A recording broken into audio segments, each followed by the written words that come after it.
Hey, Addicted to Betterment friends, it's Nikki, and David and I want to give a huge thank you to so many of you that share text messages, emails, this feedback that just fills our heart with what we want to do, which is to just be open and transparent and share our journey, share with you our favorite people that are helping to move us forward and contributing to our lives in significant ways in all areas of life.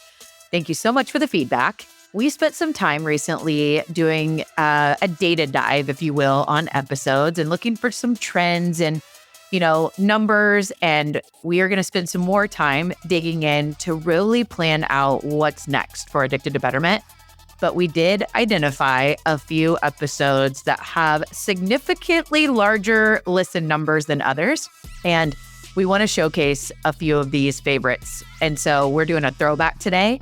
We hope that whether you have listened to this or not, this is either new inspiration or re-inspiration. It's one of our favorite episodes, and it looks to be one of yours too. So here we go with one of our favorite throwbacks.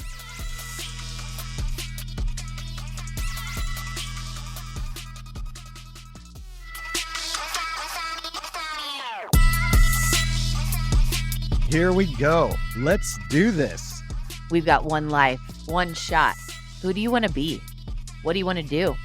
Addicted to Betterment, a podcast to inspire us to keep going, to try something new, to dream, to think big, bigger, to overcome.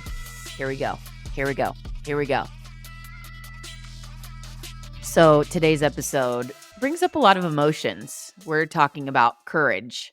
And I think we must acknowledge that even the most courageous human beings, the goats in the world, right, go through things that challenge their courage. We all have that. So whether you're struggling to take a big leap that you've been wanting to take for a long time, or you're coming back from a setback, what's in your toolbox to help you find your courage again or sustain your courage? To build this toolbox is a lifelong investment. You'll use it forever. Helps all of us to stay healthy, mind, body, and soul. So I thought maybe I'd just share a story to bring this to life for myself, because I've gone through a lot of ups and downs with courage, and man, I struggle during those times. I beat myself up, and I think about 5 years ago, I took the stage for a keynote, and I may have mentioned this before because it's always something that comes up. It's like rooted within me. I got to let it go. But it was so much learning. While going through a very challenging time of divorce, I had this keynote engagement, and it was pretty high pressure, very big audience, lots of peers there. And I failed that engagement miserably. I was so off. I didn't have strong, uplifting voices feeding my mind. I was not tapped into who I am, my core values. I had so much disbelief. And it just set me up to not have the courage to be able to succeed. Another scenario that I think has been a regular scenario for me is sometimes people will say things, one simple thing. And I think it's a good reminder of the power of our words. Our words are so powerful, and they build or they destroy, but we have to be armed with the courage to overcome. So, David, I'd love for you to share a little bit of your experiences with courage to tee this up before we kind of lock into the definition of courage. Well, first of all, Nikki, I'm really excited to be here in the studio talking about this subject that is a challenge for all of us. I think we often see courage as this, moment in a movie where someone is taking this big action that changes the world or it saves the world. And it's this courageous thing that we all look at, and we've seen them in movies forever. But really, courage is something that applies to our everyday life. And it's taking action outwardly on something that we feel or know we need to do inwardly. This is kind of how I boil it down for myself to simplify it. But I think back to, for me, how this applies is I remember years ago, I was a basketball player and ran and was very fit, and I snapped my Achilles. Man, that was painful. Please don't ever snap your Achilles because it's not a fun thing. But in that process, I was down for a long time, and man, did I put on the weight. And back when I used to go to the gym, prior to that, there was a personal trainer who would always be working with different people. And I used to make fun of him because he's working with people and doing these exercises. And I would, as a jock, I would kind of crack jokes and make fun of the exercises that he would have people do. When I came back from that injury, I'm heavier than I've ever been. I'm more out of shape than I've ever been. And I realized I need help. And one of the things I had to do, took courage, is to go to that personal trainer and say, "Hey, can you help me?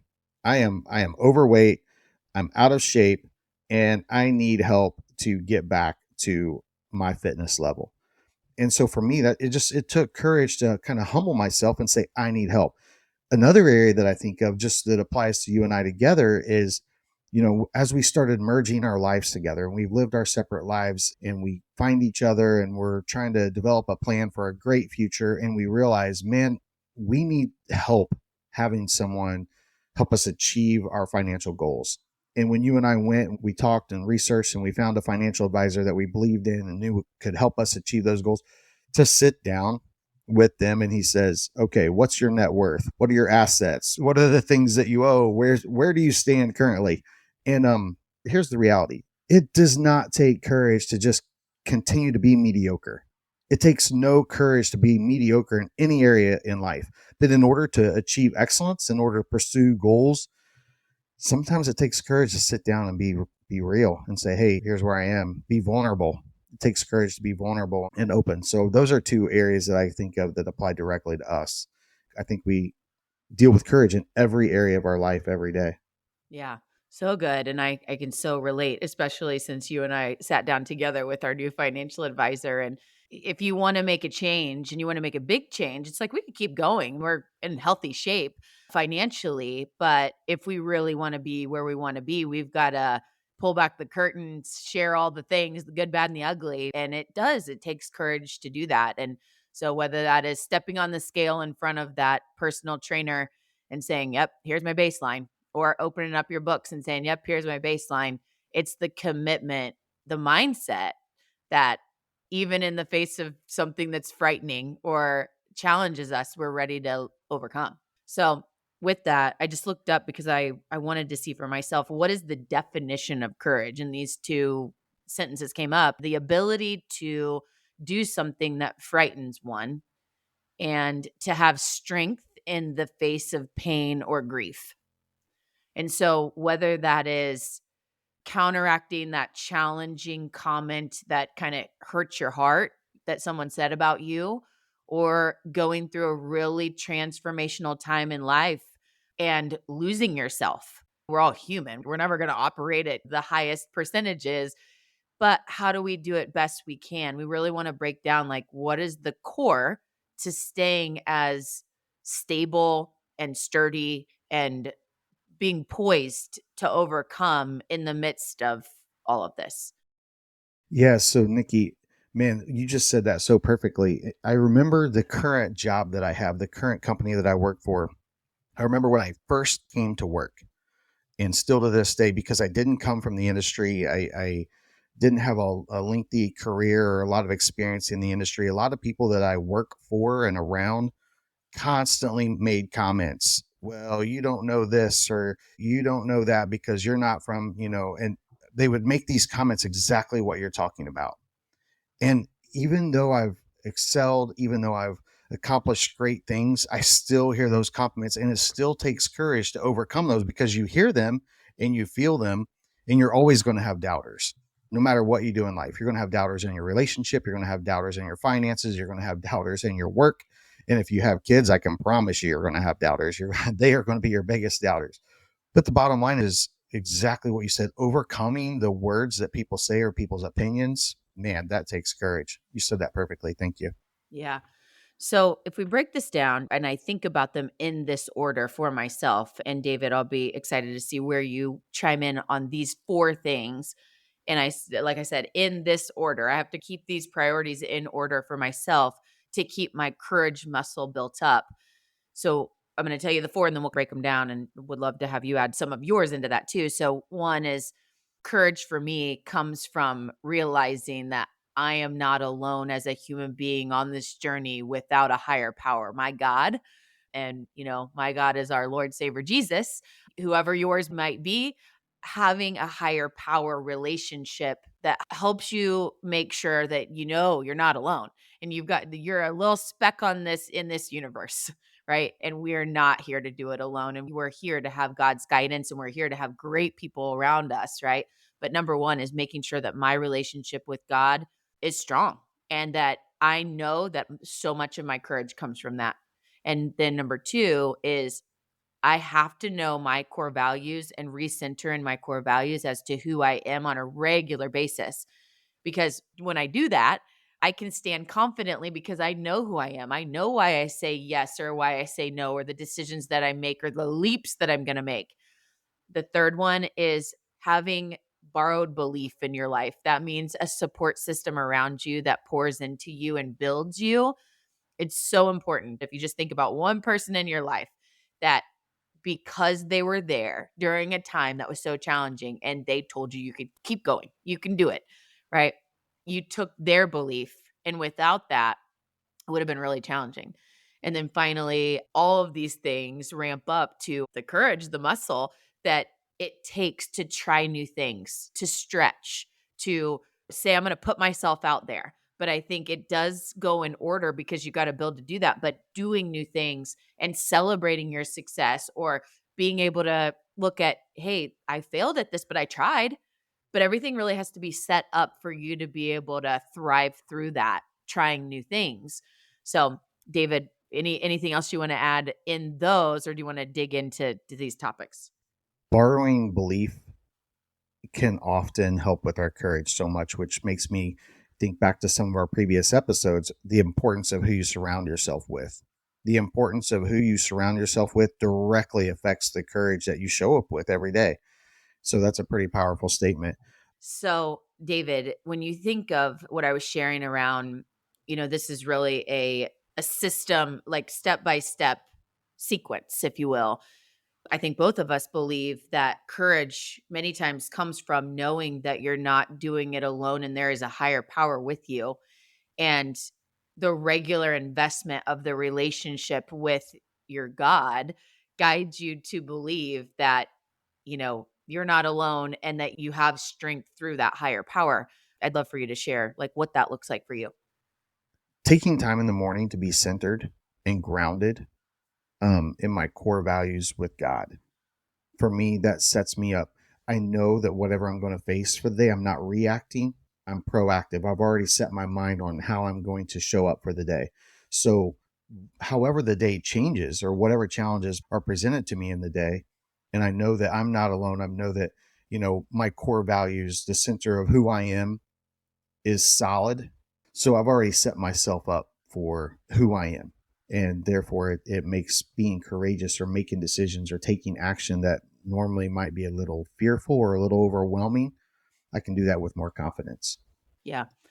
The only thing I'd have to add there is I know that my courage many times with my relationship with God comes from, I call it being a vessel. I got a tattoo this year that it's on my arm, be a vessel. And if I'm tapped into that relationship with God and God is guiding my life, my confidence and my courage comes from knowing that I'm walking the walk that I was put on this earth to do. And so the more that I ask for guidance and pray and stay centered in that, it's like there's nothing else that can trump that. It's like a, confidence blanket that it gives you because you know that the Lord is guiding your life. And so for me, like I said, it's got to be foundational. And then really big topic here is around knowing our personal core values and our strengths being rooted in who we are. When we are off and it's like, I don't know my core values, I don't know my purpose, I don't know my strengths. Man, it's hard to take those steps because you have so much self-doubt. David, how about in your world of core values and standing tall in who you are? Share a little bit about bring that to life for us. There's so much noise in our world, so much noise. Let's say politics, for example. If you listen to one news channel, you're going to be swayed one way. If you listen to another news channel, you're going to be swayed another way. If you look at one friend's Facebook feed, you're going to have these beliefs. And if you look at another friend's Facebook, they're going to have different beliefs and they conflict heavily with each other. For me, It's being completely grounded in my core beliefs and doing that, as you said, through my relationship with God. But what that allows you to do is it allows you to be comfortable and stand firm. And it takes courage to do that, but not constantly participate in the noise or be affected by the noise or feel like you have to fight against one side or another, because you can just stand firm courageously in who you are in that area. Yeah. And I think if we break down core values, it goes beyond these core words, if you will, that guide us. It's starts with knowing why you're here. And that's why I said the foundation for me is God, because then I build on that because that's where it comes from. Is I was put on this earth for a reason. And I think a huge airball that you just see a lot of people miss is not taking the time to really understand, what are my unique gifts as a human being? What is it that I bring to the table that's different? Where do I get my fire? I get so excited to be able to impact this. My heart feels good when I do this. Spending time understanding why you're here, your mission to change the world in this very fast life that we all are going to live, man, that gives a lot. And then to say, what are my core values? And to break those down, and let's just say, one for me is giving back. And so I know at times in my life when I get too caught up in all the things that aren't directly related to things that I care about, causes that I care about to give back to, I don't feel as confident. I don't stand as tall because it's so important to me to find ways to give back, whether that is, am I spending time mentoring someone and sharing something I know with other people, or am I giving my time to volunteer and advance an effort that helps the world get better, not just in my daily work, but in other things. So I think having those core values and knowing who you are and your strengths allows you to stand tall when you have the naysayers. Courage, going back to what is it? The ability to do something that frightens you, and you step out and you do something big or you overcome, you're always going to have naysayers. Always, like, that's just part of it, and I think we all have to embrace that. I know a lot of people actually in my life right now that anytime that someone says something that conflicts with what we're doing or they complain, they see it as a detrimental thing. "Oh my gosh, can you believe so and so?" It's really being curious to understand where that person's coming from and to know my core values and who I am, and am I really gonna let that rock my day or get my path off course? You think about a company and building core values, you sometimes take a year to 5 years to build that. Okay, that's a company. I'm going to say an individual human being is more complex. It's a lot of work to really stand tall and like, who am I? Why am I here? Shoulders back, postured, and you can stand rock solid even in the midst of the biggest challenges. Not to say you're not going to dip, you're going to have dips, but it gives you your best posture to be able to overcome.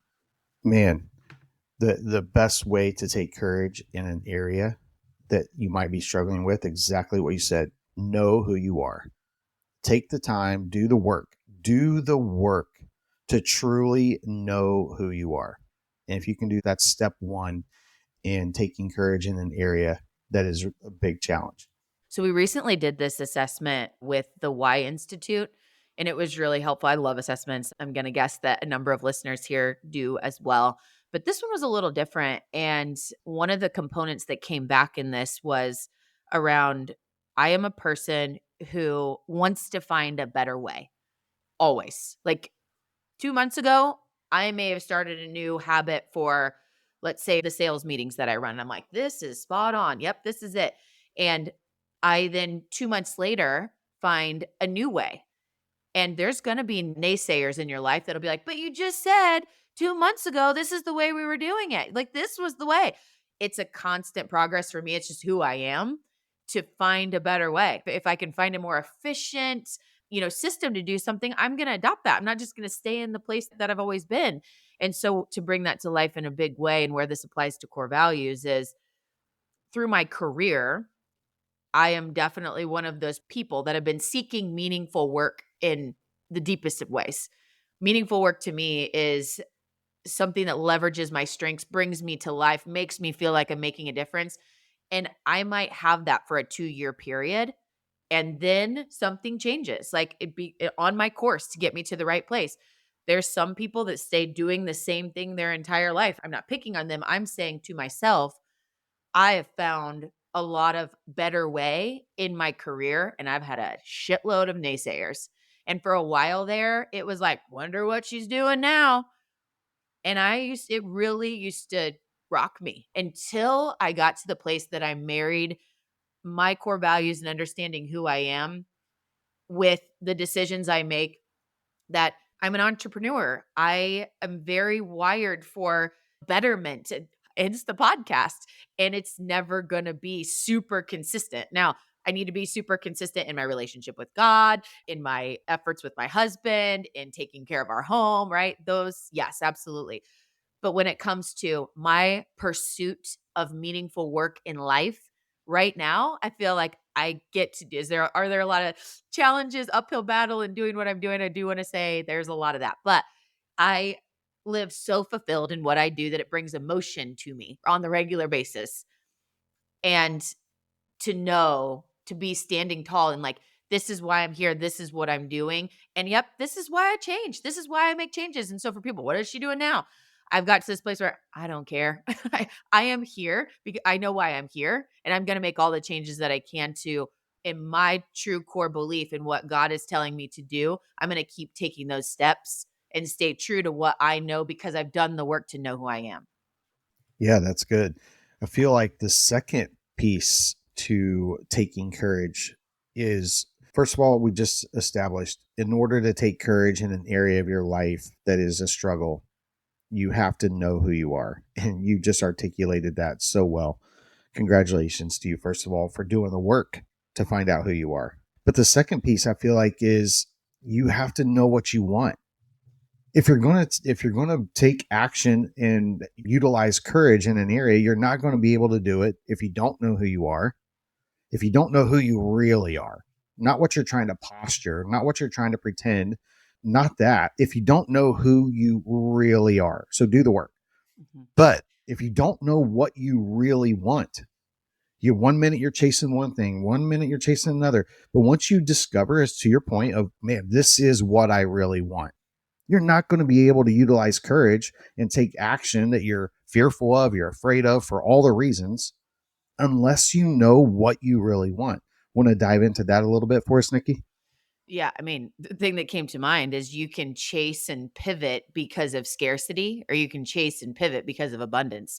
And Ooh, running from ooh, something so to good. So pivot good. and change versus I'm pursuing something because I'm clear on where I'm going, very different things, right? So, So, Nikki, can you repeat that one more time? That was so good. People need to hear that again one more time, what you just said about chasing and pivoting. Can you say that again? yeah, I mean, I think if you break it down, we can chase and pivot and pursue new things. And there's two sides to it. One is running from the scarcity side of it is I'm hiding, I'm running, I'm doing something else to just restart. And because you're running from something, the other side is I am clear on who I am and I'm going to pursue that, that North Star. And I'm going to change as much as I can and be confident in my changes because I know my North Star. Man, we could literally end the episode right now with what you just said. That is the definition of courage and how to activate it. Well said. So help us unpack a little bit about figuring out what you want and how that can you can utilize courage best when you know exactly what you want. Well, I think that the core here, because I was thinking like, I want to be very clear that this was not a like, Nikki did this all by herself. Like she just figured it out. And I still haven't figured it out. Coaches and mentors. I have invested in coaches, mentors, programs, workshops over and over. It's going back to the title of the show, Addicted to Betterment. So you have to invest in other people, like David talked about, a trainer to help him with his health. You have to have coaches and mentors around you to help you advance. And I talked about the alignment or the stair steps of my foundation is God. Number two, knowing my core values and who I am in this part of core values and who I am. Does God help with that? Yes. But people on earth help with that enormously. There are incredible people out there, coaches, mentors, and programs and workshops. And you got to do them. Like you got to take the leap and you got to do these things. And I think this kind of rolls into this borrowed belief support system portion of courage. We've talked before on the people you surround yourself with and the power of that. And you look at a time in your life that you had people that were negative and broke you with their words and things like this. As much as you need to stand true and know yourself, as strong as someone can be, words can really hurt. And the things people say can either build us or the opposite. And so, borrowed belief, having people around you that believe in you and you do the same for. In a few minutes, we're going to talk about how you do this for other people. So this isn't just all about like us and our personal journey and our just personal development, like how we help others through that as well. But borrowed belief is so important, and I'll bring it to life in the most simple way. For years, I've been a LinkedIn fan. I love relationship building. It's one of my core values is building relationships and sustaining relationships. LinkedIn has been an incredible tool for that. I'm pretty sure I hopped on LinkedIn maybe the year that it started and have done a lot of work around that and helping others leverage it. But I used to tell people one of the most powerful things about getting recommendations and giving recommendations, I'm talking about like the feeding ourselves first. So don't hear what I'm not saying. I would say collect these recommendations from those that say this great stuff about you. You want to make sure that other people know the great work that you do because third party is much more powerful than the words that come out of your mouth about yourself, right? But here's the other piece is I said on the most challenging days, lean into those words that you see written on your LinkedIn profile, recommendations, the stories that other people have shared about you, because one bad day, one bad scenario is not reality, right? People leave recommendations because of the compound effect of what you've done in their lives. They didn't leave a recommendation because you touched them this one day. Usually it's because of the consistent habits that you've done to pour into people, and to be able to look back and read those words that other people said about you is just one simple way of seeing what borrowed belief can look like. And I used to use that as a practice, especially in sales. And I working with sales teams. You go up and down, right? You have really great months or really great days, and then you have really challenging ones. How do you stay emotionally consistent through that, through the climb of reaching those sales numbers, and not let the one day get you down? And just reading what other people have said about you, man, it's just going to be so powerful. Think of as a leader the what Nikki just said. If someone, the power in sitting down with someone, you use the sales example, sitting down with someone who says, man, your sales numbers are terrible. What in the world is wrong? Why are you struggling? Come on, you can do better than that. And pointing out where you failed, pointing out the things versus the things we talked about, like me going to a personal trainer. You know what was powerful when I went to that personal trainer? I was heavier at that point than I'd ever been in my life. And when I said, man, I really want to change this, I want to get in shape, he was like, yes, you can do it. Absolutely, man. You can be more fit than you've ever been in your life. We're going to put together a plan and we're going to get you there. I promise you can do it. And I went from being depressed and being anxious, feeling terrible about my health, to having belief. Man, I'm excited to put the work in because I know I could do it. And the power of sitting with that sales leader who doesn't point out, oh man, you're having a terrible day. You suck. Obviously you're not doing things right, but says, hey, you can do it. Hang in there. Borrowing that belief, the power in that, incredible, incredible. If you don't have people in your life that are doing that for you, find them. If you don't have people in your life that aren't pouring belief into you that you don't have for yourself, seek those people out. So we've talked about God's guidance. We've talked about strong core values. We've talked about borrowed belief. I think the more towards the top of the staircase is because it has to build for you to be able to do this a lot of times. Try new things, stretch yourself, reach, put yourself out there. Every time that you do that, think about a time right now. Think about a time that you did something. What's the one thing you've done this year that's new? And you took the leap. You're like, man, like celebrating that. The more that you try new things and you reach and you stretch and you try it, celebrate that you tried. We've already had an episode on this and we'll talk about it a lot, and embrace the failure of it. It's like, but I put myself out there even if I did fail. And failure is one of the greatest teachers. and it will build you. As long as you have the right mindset for failure, it can really build you. But the core here is step out, try new things, because a courage killer is, dang it, I didn't do it. Beating myself because I upset because I didn't do it. And doing new things is such a courage builder. And I just encourage you for the things that are big stretch things or maybe a simple thing, right? But have the courage to do the things that you know you're here to do. If you're listening to this today, be a courage builder, not a courage killer. Yes. So, David, I want to kind of take this angle before we wrap up about the power of being courage for others. This is a journey, a two-way street here on earth. We have humans. The most amazing component of interaction would be another human being, right? I love my dog so much. You have no idea the depth of how much I love my dog and dogs in general, but nothing is more powerful than a human relationship. She really does love her dog that much, I promise. Yeah, she's something. And so if we think about our deposits, our pay it forward, our giving, and how it ties into courage, what's better than helping someone else believe in themselves? What's better than helping someone else know why they're here, and whether that is to help them have a relationship with God, find their core values, introduce them to a coach that really helped you, to just build them up on a really tough day.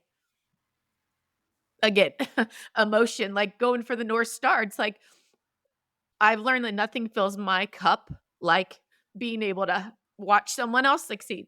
And so this whole journey of figuring out courage for ourselves, I think is a wonderful payoff, and it's a wonderful experience. But being able to walk alongside someone that you were one conversation or 10 conversations, and you watch that person take the step and change. It's one of the most powerful things that a human can do for another. I can't tell you how many times I've thought about reaching out to that personal trainer and saying, thank you. Thank you for believing in me. Thank you for believing that I could reverse the trajectory that I was on with my fitness at that time. And if we just truly pause and understand the power of our words, the power of how we interact with each other. And if you also think, in addition to that, that every single person in life is struggling with something, is fearful of something, is feeling overwhelmed of something. And each one of us every day have the ability or the power or the opportunity to do what you just said, to be a courage builder and not a courage killer. I'm going to adopt that. And if you're looking for real fulfillment, real joy, it's easy to get caught up in seeking that for ourselves and trying to do our own achievements or overcome our own fears.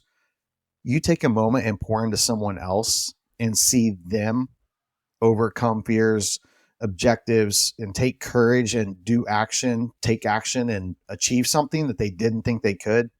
Man, that's the ultimate fulfillment. You'll find more joy, more satisfaction in that than you ever would in your own achievement. I promise you. Totally. And I don't think anyone plans to cry.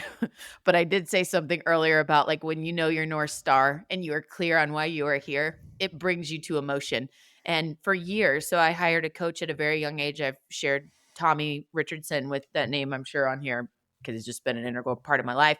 So at a very young age, I was like 25, wrote a check to a coach for the first time and took that leap, and it's been one of the best things I ever did. But he started with me in my coaching journey to identify who I am, why I'm here, my core values. And for the longest time, it was to inspire people to their true potential, doing what they love. And what has then built this, company now, People Forward Network, and all the things I've done along the lines of employee engagement is doing what they love. I feel like our service here on earth is so much of like our I say title, I mean our role in what we do 40 plus hours a week. And whether that's in the home or out of the home or volunteer, when you are aligned in that, man, the impact that you can make when you're like, this is my role. And so just recently, so it's been, 15 years, I've really been pursuing to inspire people to their true potential, doing what they love. And a lot of this comes with courage. Like, how can I inspire them to take that leap? But I have shifted it since taking the Clifton Strengths and the why assessment, a couple things recently, and some new coaching conversations. And this is mine now: to inspire people to dream and take action towards their ideal life.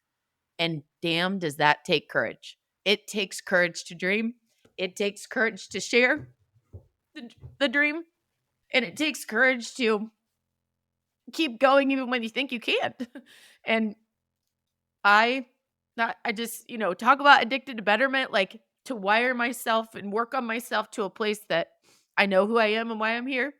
But then to be able to see how the work that I do to help build other people and watch them climb the mountain and watch them be, celebrating themselves. Dang, I didn't know this courage topic was going to be this powerful, but it's been really awesome. And we just encourage you to think about how courage in your life applies to your own personal pursuit and how courage shows up and how you lead other people forward. Wow. It's amazing how often I personally get inspired by our conversations that we do on Addicted to Betterment. Nikki, thank you for being on this journey with me. And to those of you who have listened to this episode with us, thank you for being on this journey with us as well.